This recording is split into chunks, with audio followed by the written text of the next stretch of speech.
Bonjour, ici Sébastien du site internet chococlick.com. Donc là, je suis avec les Monsieur Marou, les inventeurs du chocolat de Vietnam. Donc, merci messieurs, bonjour. En tout cas, c'est un plaisir de vous accueillir. Et moi, j'aimerais que vous nous dites d'où c'est venu, Marou, pourquoi, et votre association qui fait un carton. Est-ce que tu peux m'en dire plus? Marou, ça fait un peu plus de 4 ans que l'aventure a commencé et c'était une véritable aventure. Avec Vincent, on s'est rencontrés dans la jungle au Vietnam.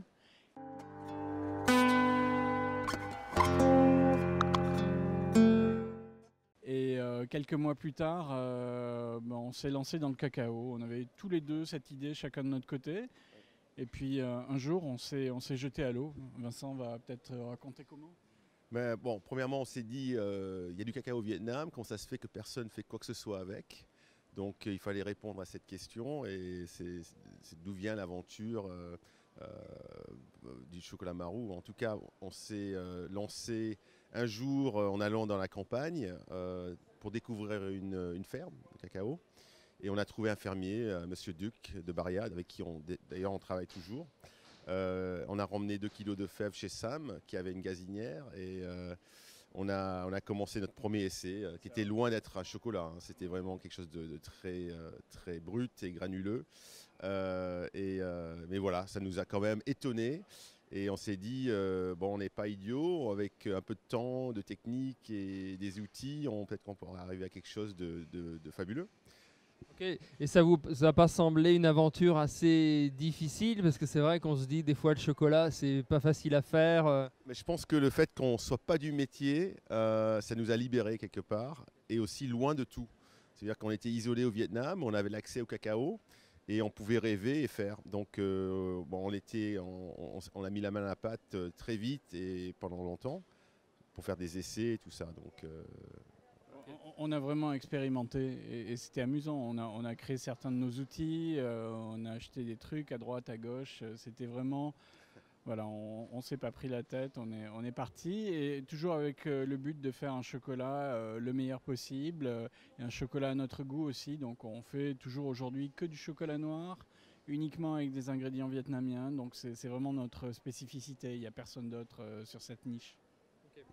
Et, et par rapport à ça, justement, votre rencontre, le déclic, qu'est-ce qui a fait vraiment basculer pour dire ah c'est bon, on est parti, on fait ça?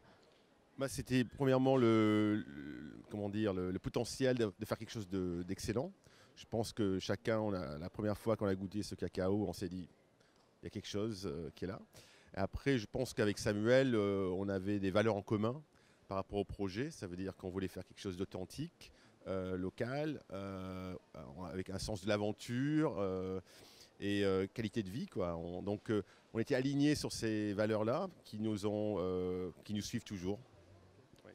Mais c'est vrai que même dans l'emballage, vous le fabriquez là-bas, enfin, etc., tout est fait à la main, c'est ça, hein? Exactement, tout est fait à la main, tout est emballé à la main. Donc on crée beaucoup d'emplois au Vietnam. On en crée aussi en France à travers notre distributrice. Et donc on est content, on garde quand même un pied en France, c'est notre principal marché.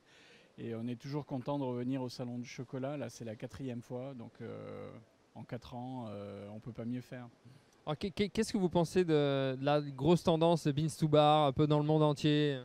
On s'inscrit totalement là-dedans et en même temps, parmi les bean to bar qui sont de plus en plus nombreux, nous on a la particularité d'être dans le pays d'origine. Donc notre particularité, c'est qu'on remonte jusqu'à la fève. On n'est pas seulement bean to bar, on est aussi des gens qui travaillons à la ferme pour aller trouver du cacao. Et ça, quelque part, c'est un gros plus pour nous. Et ça, c'est un travail que vous faites régulièrement, souvent, j'imagine, de chercher les meilleures fermes de cacao et tout, hein. Oui, oui, c'est vraiment on passe beaucoup de temps à la campagne. Bon, pendant 3 ans avec Samuel, on faisait le sourcing nous-mêmes. En fait, on allait une fois par semaine en campagne chez chaque fermier. Et là, maintenant, on travaille avec un jeune agronome français, Alex Parizel, qui sera là d'ailleurs sur le salon et qui fait un gros travail avec les fermiers au niveau technique aussi. Donc, améliorer tous bon, les endroits où il y a besoin. Et après, voilà. Mais ça reste quand même nous qui contrôlons le goût. Mais Alex s'inscrit très bien dans notre esprit car il est vraiment attaché au goût.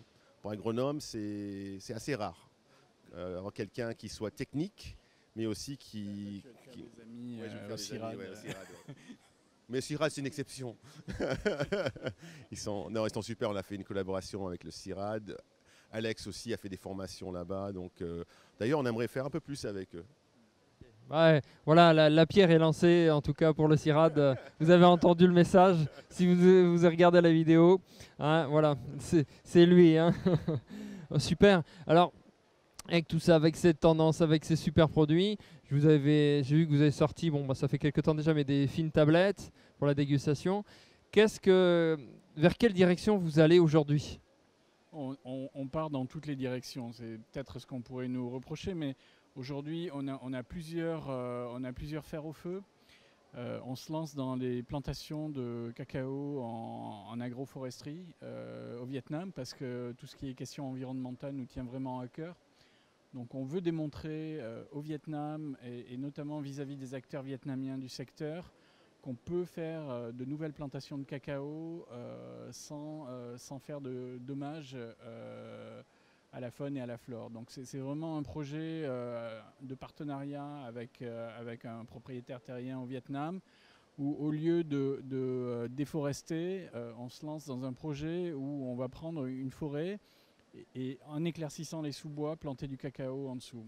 Donc, et tout en ayant un objectif de très très grande qualité au niveau du cacao. Et je crois de souvenir, il y a 12 cacaos qui sont autorisés au Vietnam. Ah oui, vous êtes bien renseigné. Hein, c'est ça. C'est à peu près ça. Donc on s'inscrit, on utilise ces cacaos. Et autre gros projet qu'on est en train de lancer, ça va être au printemps prochain, on va ouvrir Maison Marou, qui va être notre premier point de vente à Saigon, au Vietnam, qui sera un endroit où les gens pourront déguster nos chocolats, nos produits chocolatés, et aussi voir comment on fait le chocolat, le tout sous le même toit.